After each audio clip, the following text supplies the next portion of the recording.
All right. Well, you know what? Screw this. Let's find out from NATE MARQUARDT. He's sitting with us right now. How about that? Ariel's in New York. Adam is in Vegas. Adam from the Las Vegas Review-Journal. Ariel from AOL Fan House. It's Cofield out here hanging out. ESPN Radio 1100 after UFC 102 is in the books. How you doing, Nate? Oh, good. How you doing, man? I'm really good. All right, so we've been debating who gets the shot. Ariel is of the belief. Ariel, I'd like you to explain this to Nate, that no one should ever get a rematch in MMA for a title shot.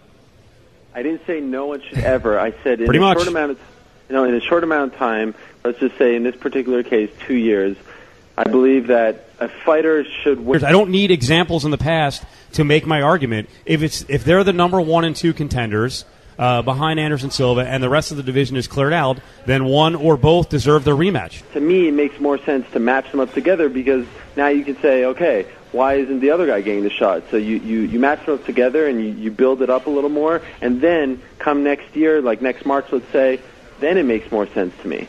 It just makes more sense because you can't at this point say that one guy deserves it over the next. Nate, great job. I mean, very impressive victory, but that's just my opinion in the way that it kind of shakes out right now at 185. I'm not taking anything away from you at all, but I think that you can make a case for Dan being as much deserving of the title shot as you right now.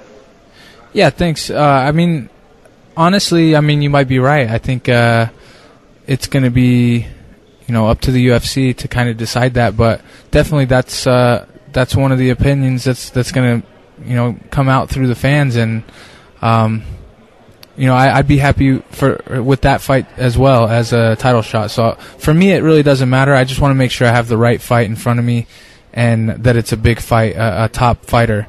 I don't want to take a step down. I want to make sure I'm either fighting Dan Henderson or that I'm fighting for the title. Do you think you've done more than Henderson to deserve the shot?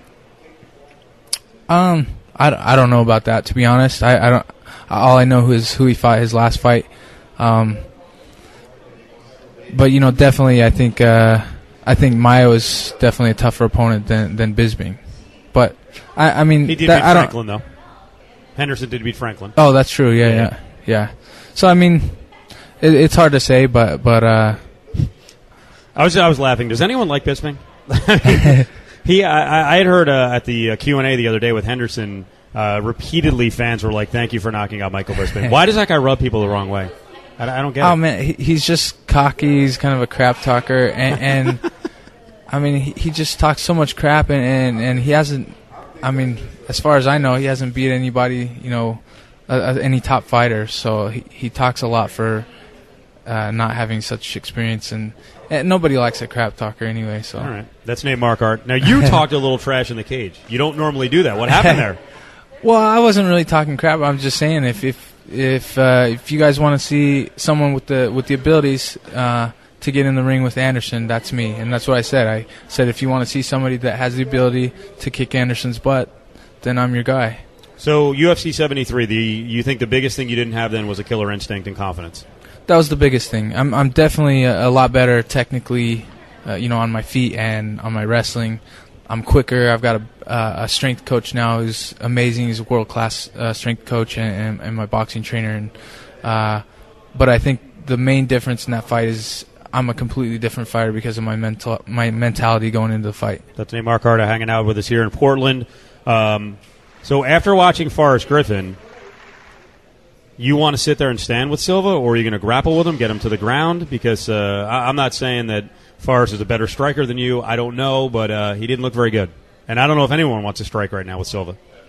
Well, I mean, I wouldn't give away my game plan, but definitely I know I can hang with him on the feet. I have world-class striking training partners, guys from K1, professional boxers, and I know what to expect from that level of a fighter, and I can do well with those guys. So that was more Forrest when he was literally guessing Forrest's shots and then slipping and then throwing short rights and blasting him?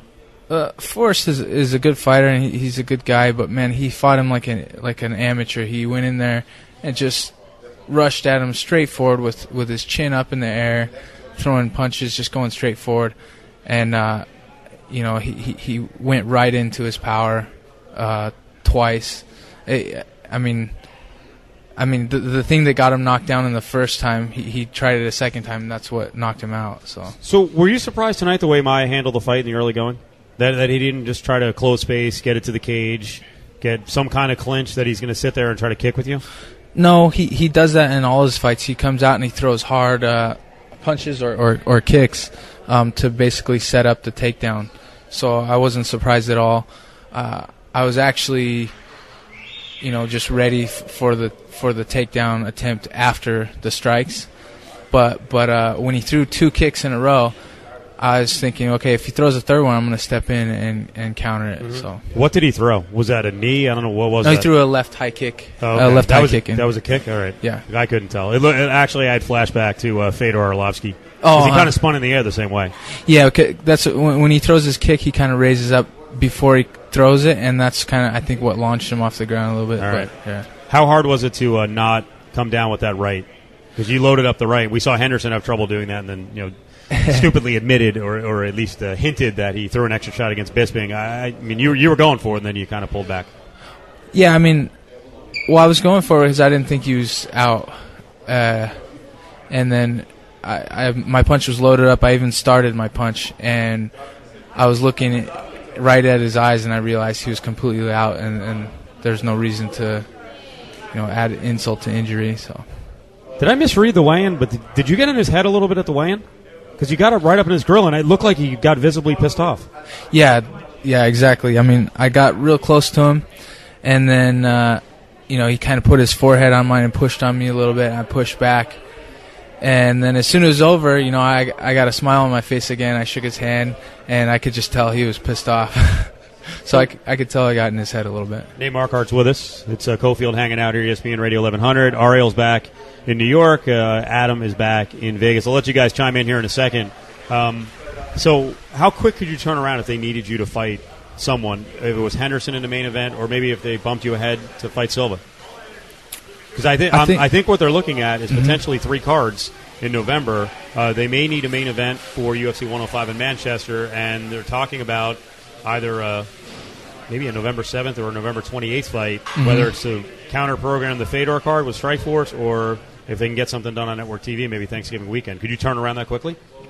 Yeah, definitely. I mean, I used to take fights on 4 weeks' notice, so the old days. 3 months is no big deal. When they didn't give you 6 months off. Yeah. Do you guys hate that? Do some fighters hate that? I talked to some guys, and they're like, "No, I'd rather have the 6 or 7 months off." And I'm like, "Really?" Yeah, I mean, you get to a certain point in your career, you want to take smart fights. So if it takes 6-8 months, you'll wait for that fight. But definitely, when you don't have 40 fights under your belt, I mean, 6 months, 8 months is a long time to wait, and you got that ring rust when you come back.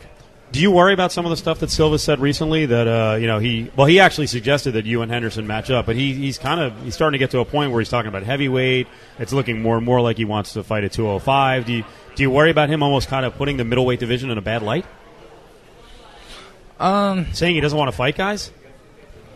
Yeah, a little bit. I mean, I think it's a little maybe disrespectful or something. If he's saying that there's no one for him to fight in the middleweight division. But at the same time, I think he's saying that stuff. He wants bigger paydays, so it's hard to say. Did you see him outside the cage after you said if you want someone to kick? Did you look up on the screen? Yeah, I saw him on the screen, and I was hoping he would come in, because then it'd be definitely I'd get a shot. But he didn't come in the ring, and I saw him afterwards though. Shook hands, and he said congratulations.